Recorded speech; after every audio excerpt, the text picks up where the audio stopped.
All right. Welcome back to another episode, the 22nd of the Unknown Podcast. My name is Michael Volpe. I report from Chicago, Illinois, which is in Cook County, and I write at michaelvolpe.substack.com. This is Richard Lupin, who is near Fort Myers, maybe in Fort Myers, which is in Lee County, Florida. As I said last week, I think you, Celsius, has bigger degrees than me, Fahrenheit, right now. And you Yeah, report at lutman.substack.com, which is spelled Luthammannn.substack.com. And as I can always, confirm, Mike. I can confirm it's 63 degrees Fahrenheit at 11 o'clock today. it's all right. It's about you might be less when transferred into Celsius compared to our Fahrenheit, but yeah, it's close. But we're a little less than 63 degrees. I think it's about 13 or 14 here. So we start with current events, and I'm going to introduce a new segment. Now, both you and I had some homework. I finished mine. I'm sure you didn't do yours. You never did any homework in class. Um, approximately a week ago, Elon Musk interviewed Alice Weedle is her name. She is the head of AfD. I don't know what that stands for. That's one of the political parties in Germany. All their opponents call them extremists. Musk is a supporter, and that's why he had her on the space. And so we both listened to it. But I'm going to introduce a segment. We're going to call it the Elon Files. And so I think because he generates so much news, I think we can do a quick segment every week. We don't have to go in depth about something that Elon Musk is working on. But we did this after all of the news that he generated over a couple of weeks, starting right around Christmas, through the news. I'd say he drove the news cycle until the California wildfires started, and then they drove the news cycle. But it's pretty impressive and amazing that one guy can drive the global news cycle on his own all over the globe. And so last week I said I believe that he likes this party because they're against multiculturalism, which in the U.S. we would call unfettered immigration. And having listened to his discussion with her, which was interesting, she's definitely not. I can only imagine how much propaganda the mainstream media in Germany and Europe uh, has to this party and to other things, and it's probably much worse than our mainstream media. We think ABC News and MSNBC are bad. Can only imagine how bad they are in Germany. But his philosophy is a lot bigger than multiculturalism. Having listened to it, I think what he is going for is political leaders in the like framing between Javier Milei in Argentina and Donald Trump. So it's cut government spending, get your budget under control, cut government taxes, regulation, all of the above energy policy. Again, an orderly immigration policy, anti woke. I don't know if I'm missing anything, but you put some combination thereof together, and that's the sort of leader that he wants. The Meloni, the prime minister of Italy, is against multiculturalism, against woke. I don't know about the other things. He hasn't talked a lot about this guy, but the guy who's probably going to win in Canada, Pierre Palavar, is that way as well.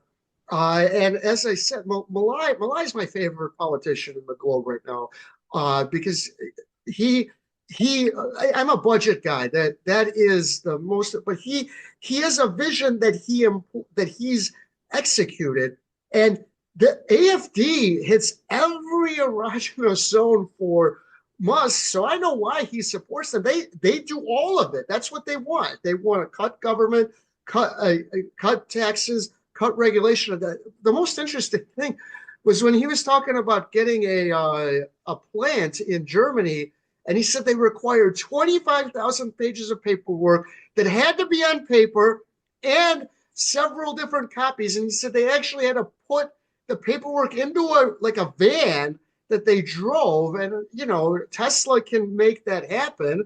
How many companies just can't comply with your regulatory demands, and as a result, there's no plants being built. And so that's what AFD is against. And I can see why he supports them. And I think what he's trying to do is find governments like that or policymakers like that and throw his support behind them, because I think that's who he thinks can lead the world into a good place.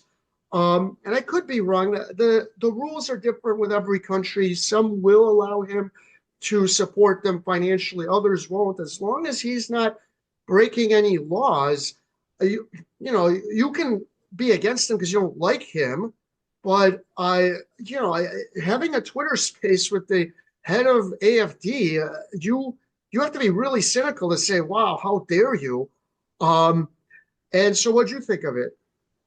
I think that the AFD party, Alternative for Deutschland, is basically the media tags it as a far right extremist party, but it's no different than MAGA is in the United States, or no different than the right in Argentina, or the right in Italy, or the right in Canada for that instance.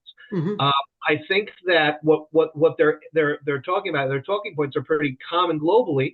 I think it's no different than Nigel Farage's party in the UK. I think that And that's a party he supports. this is a core set of values internationally in the free world that were aligned pretty clearly when we were fighting against the evil empire, against communism Right. and the Soviet Union. And I think that they need to realign now, because we're still fighting communism in all its forms, but be it explicitly with the Chinese Communist Party and their inroads into the Americas and to Africa and to everywhere, but Mm-hmm. also cultural Marxism that Mm-hmm. we see in so many other places, And and what he that's calls woke.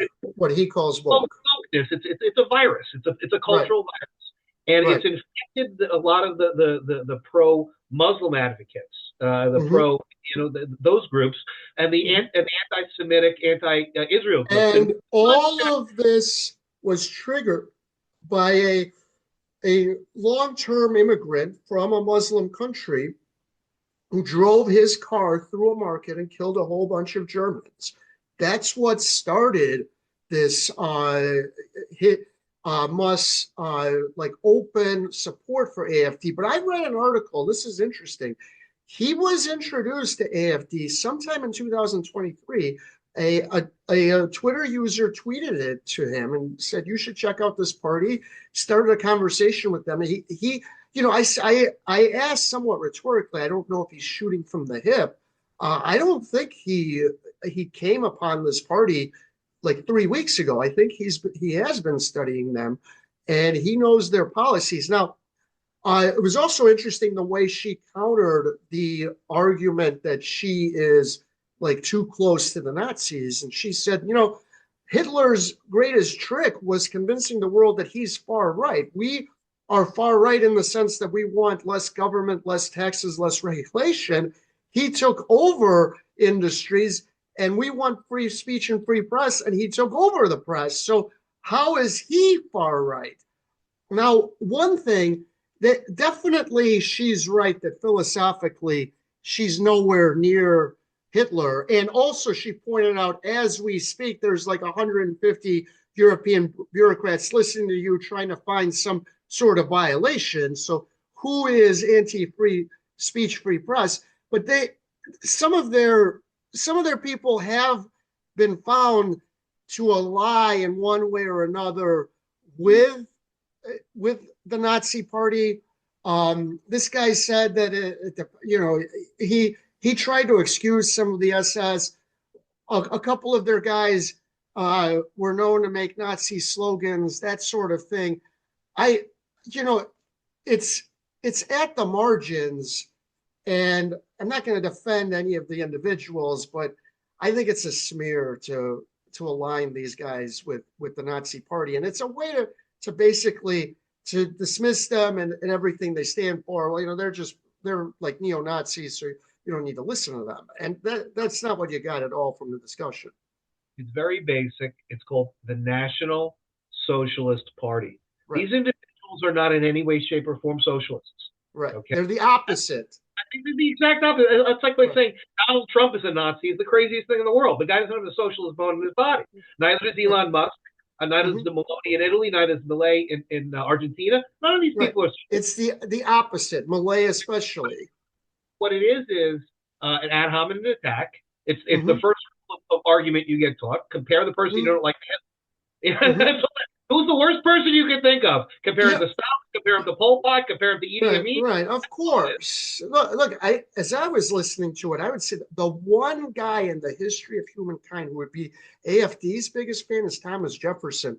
Everything that he stood for is what they stood for. Get government out of the way, reduce the size of government, make government as local as possible. That's what he wanted. And it is being truly libertarian is the exact opposite of the Nazis. Now they have some links in terms of some of these guys have shown some sympathy to some things that Hitler or the Nazis said. They've made statements that are either boneheaded, stupid, or look. The thing is, in Germany, some of this stuff is illegal. You can't say things like the Nazis were great. They actually make that illegal. You know, I can understand why they would, Mike, but it's not. They're not Nazis at all. 3 points on that. First, it's closer to Milton Friedman. He's probably the ideological father of this movement of Mm-hmm. anybody, economist Milton Friedman. Second, the fact of the matter is the issues here you're talking about is Hitler's and the Nazi Party's nativism, and they're Mm-hmm. trying to make the connection there. But it's a Mm-hmm. fallacious connection. Trying to say, because so and so owned brown shoes and so and so's like Hitler. Hitler owned Right. brown shoes. So and so owns brown shoes. They're like Hitler. There's a nativist issue, and for good reason. You look at some of these cities in Germany and throughout Europe, they've gone to shit in plain Right. English. Immigration policies in France And have that's the multiculturalism. destroyed what Charles Martel did in the 1700s to stop the Muslims from conquering France then. We had an entire Reconquista in Spain to rid the Muslims of Spain and to keep Christendom intact. And the fact is, the immigration policies, probably over the last 30 years, have destroyed these things in Europe, especially in quote unquote Western Europe. The Western capitals are now, there are streets in London you cannot walk down if you're a British woman who's not wearing a burqa or some type of head Right. cover because the harassment And you would that's the multiculturalism that we are inviting as many people from all over the world, but in particular the Middle East. And there's a second problem with it. The Europeans, the natives, are having no children. Muslims have like 10 or 15 each. So over time, you're going to see a massive shift in the way that Europe looks. And if this continues, there's not going to be any more whites in Europe left because they won't have any kids, and all of the Muslims will have kids, and you're going to have a complete turnover. And this, right? problem is it's a destruction of the nation state. Let's call multiculturalism what it really is. It's cultural Marxism. It's a Mm-hmm. subversion effort over a period of time to culturally destroy the fabric of the nation state, destroy the fundamental pillars that allow for a democracy and a capitalist society to function. That's what this is. The Mm-hmm. communists are playing the long game, and frankly, Elon Musk is gathering together the people in countries around the world that have the foresight to see it. Right. He's gathering together the political leaders that have the foresight to see it. And it's a combination of Javier Milei in Argentina and Donald Trump. And by the way, I don't talk about this enough. Trump on energy, that may have been his best policy. He opened up drilling on everything. We were a net exporter. So basically, this AFD party, they are looking at what Trump did, and they want to do the exact same thing. If you can drill or whatever for energy, nuclear, oil, anything. Musk during the conversation said, I'm a huge fan of solar, but I understand that solar is not an end all be all. We need all of these other energy sources. And she pointed out when the Russians cut off their energy supply to Germany, that the response from the German government was to shut down nuclear power. And look, nuclear power gets a bad rap based on horrible disasters from 30 and 40 years ago that I believe the nuclear industry has fixed. I don't think a Chernobyl is going to happen anymore. So you're using things that can no longer happen as a reason not to use it. Uh, Moving on from one tech mogul to another, Mark Zuckerberg went on Joe Rogan's podcast, started talking about how DEI is terrible, free speech is great, how the government was forcing him to censor. He was, I, a lot of conservatives were very skeptical and felt it was, I don't know, disingenuous. It might be. Here's what I think is going on. I think like the NFL, they call it a copycat league. If one team runs a play that goes for a touchdown, all of a sudden every other team is running the same play. I think that Zuckerberg, and the business works the same way. I think Zuckerberg looked at Elon and he said, here are the things that are working. Oh, and the other thing Zuckerberg said is, we're going to get rid of the fact checkers and implement community notes. He flat out copied Twitter on that, X for Musk. I think he looked at what works for Musk and he's going to do the same thing. I don't think it's as genuine, but if he wants to implement free speech on Facebook, I don't know. I don't know why conservatives would be against it, even if his motives aren't pure. He's getting rid of DEI at his company. He's getting rid of it. So whether his motives are pure or not, if you're against DEI, why are you going to suddenly criticize him for it? He's doing what you want. So I think this is Musk's influence. I think he sees that this is working for Musk and he's going to do it himself. I don't see any problem with it. I think it's Donald Trump's influence. I don't think that I think DEI is still there if we have a President Harris being sworn in a few days. The fact of the matter is he had a conversation with Donald Trump in a meeting with him at Mar-a-Lago. He went to kiss the ring. He realizes what the deal is. And I guarantee you that at that table, frankly, they spoke frankly and said, we're worried about free speech. And Zuckerberg's like, well, what can I do, Mr. President-elect? And he says, well, you're not doing a good job with these community notes. And Zuckerberg was like, oh, it's done. Zuckerberg rarely weighs into like these hot button issues. He went on Rogan to talk about this. He has to reposition Meta. He has to reposition Facebook, Instagram, all his properties as one that is friendly to the new administration. He's doing what he has to do as a CEO and a business leader. I think it's smart business. I look. By the way, I don't care how light as long as they see the light. That's I'm all for it. How do you know how old Zuckerberg is? He's got to be, what, 42? 40. He'll be 41 in May. That guy was a billionaire before he turned 28. I definitely some of it happens to Elon, but I think a lot of the hate that comes from Zuckerberg is how successful he is and how early an age. That guy just turned 40 and he's been around for a really long time. Facebook went public in 2008. Yeah. So some of the hate that guy gets, I think, is pure envy.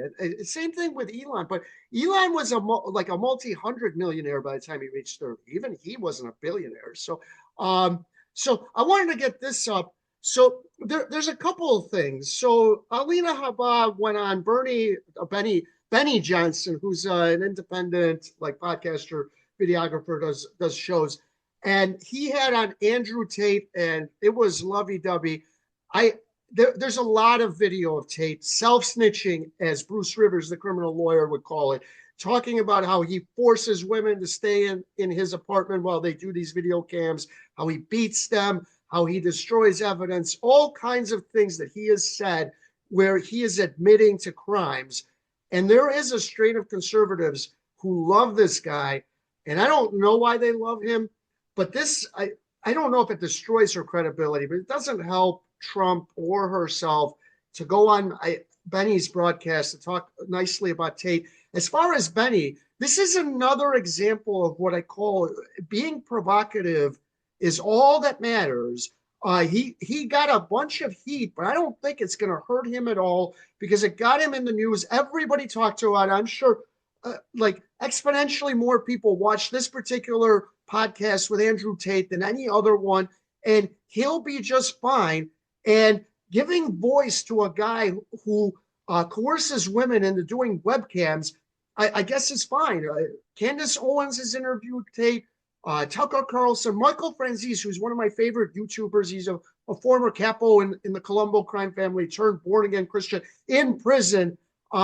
He speaks. I've interviewed him. He speaks as intelligently about Jesus as he does about mobsters, and he knew them all. But for whatever reason, Franzese likes this guy Tate. I think there's a strain of conservatism that if liberals don't like someone, they like them because it's like the enemy of my enemy, and they are turned off by liberals being turned off, and that's why I think they like this guy. He's not a good guy. He's boasted about crimes, serious crimes, and you got a lot of conservatives, not a lot, but some conservatives who promote him and support him. I'll give you a nutshell about Tate. Mm-hmm. Tate is unchecked, unbridled, pure and concentrated testosterone. That's mm-hmm. what he is. Think about it. If testosterone was an embodiment and an element, unbridled by any type of reason, any type of scruples or anything like that, this is a guy that every guy wants to be him, and every woman wants to be on his arm. But really, they don't. In their fantasy world, oh, it would be great if I could go up and do what Tate does. But then back and you think, like, do I really want to do what Tate does? He's pretty much. If you're a woman, do I want to be around this guy? Right. In a fantasy to have this guy, I'm on his arm, but I don't really want to be around a guy like this. That's the allure. He's an alluring figure for that. He's caught that, encapsulated that zeitgeist, that feeling, that feeling that he's encapsulated testosterone. Right. But when that testosterone flash is done, you're not left with that's the problem. You know what's interesting, and Franzese talks about this. It's sort of similar to the mafia. He talks to a lot of youth groups, and they all come up to him and they say, your lifestyle was so cool. You had the money, you had the women, you had the power. You had that same kind of machismo. And this is why I don't understand why he supports Tate. And he said, did you see the end? Did you see the end of Goodfellas, where everybody died, everybody went to jail, everybody's family got obliterated? And that's the thing. It's like a false hope that he is presenting. And when you strip it of it, he's a guy who abuses women, who commits. He couldn't make a lot of money, the honest way. So he created these webcams where he was coercing women. I don't know why they support him. And it seems like a reaction to liberals being opposed to him. And, the people opposed to this guy have good reason. Go ahead. That you hit the nail on the head. He's Tony Montana, right? Everybody wants to watch Scarface. It's glorified violence. It's glorified sex. It's glorified power. But you're 100% right. At the end of the day, every individual like that is riddled with a hailstorm of bullets, either literally or figuratively in their lifetime. You're 100% right.